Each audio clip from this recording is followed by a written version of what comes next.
Look, Nigeria too. It's nice to see you again join me from there.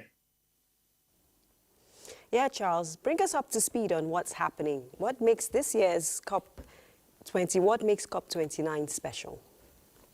Okay, I'd like to say thank you very much again for having me on the Network News live from Azerbaijan.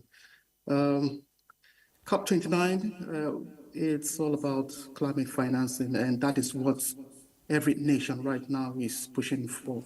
They need to increase finance. They need to, set a new global climate financing that can help countries mitigate impact of climate change. And you may want to ask why climate financing, why will you want to put climate financing in the front burner, from the very first day of an event such like this? That addressing the underlying vulnerability of communities that are prone to flood and erosion and land degradation and all kinds of impact, would need funding. And if you want to build resilience to be able to combat climate change, you will need funding. You want to adapt, you need funding. You want to set up green projects that will help you fight climate change, you need funding.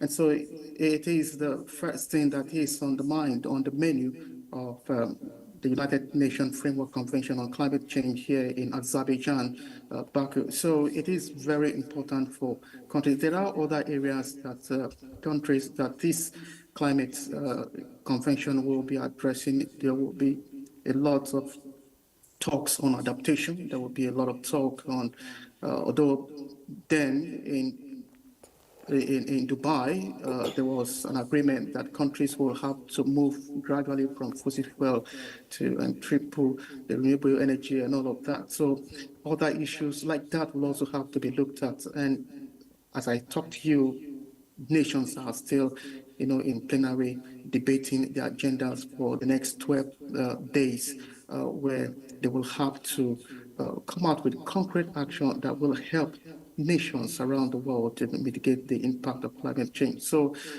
finance is the major issues on the table. And so we are hoping that at the end, there are going to be more resolutions that will help countries like Nigeria, help build its resilience. We know that so many financial commitments have been made.